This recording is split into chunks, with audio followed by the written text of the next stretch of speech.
मंदाकिनी, नर्मदा, क्षिप्रा, सरयू, जितनी पवित्र नदियां हैं सब। क्या बात है?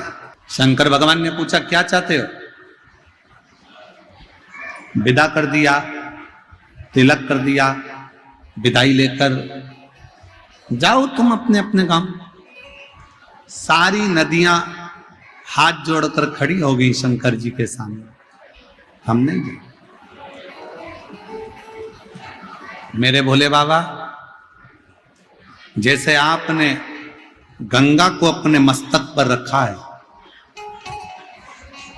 मेरे भोले बाबा जैसे आपने गंगा को मस्तक पर रखा, पार्वती को बाजू में रखा, अपने साथ में रखा, सारी पवित्र नदियां कर रही हैं हम नहीं जाना चाहते, हमको भी विदाई लेकर यहां से जाना नहीं है। मेरे भोले बाबा हमको भी आपके साथ रहना है।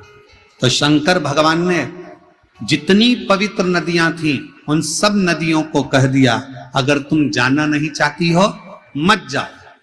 मेरा शिवलिंग जहां पर विराजमान होगा, समझिएगा जरा, देखकर समझिएगा। ये जलाधारी है और ये जलाधारी और यहां से पानी बहता है, ठीक है? ये शिवलिंग है। शंकर भगवान ने कहा पवित्र नदियों से कि तुम कह रही हो कि हमें जाना नहीं है, हमें अपने साथ में रखो।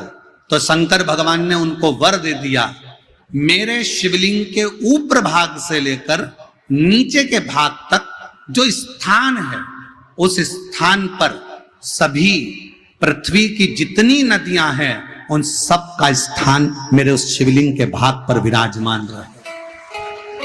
पवित्र नदी।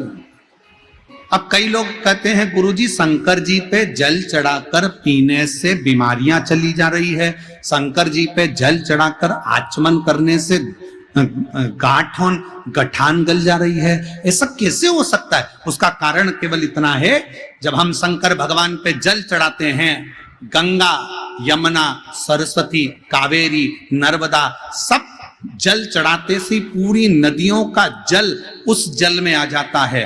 पार्वती जी का हस्त कमल, जया, विषहरा, शामली, दौतली, सबका जल उसमें मिल जाता है। अशोक सुंदरी और गणेश कार्तिकेय का जल उसमें प्राप्त हो जाता है। और जब हम जल का पान करते हैं तो हमारा रोग धीरे धीरे समाप्त हो जाता है। उस जल की पवित्रता का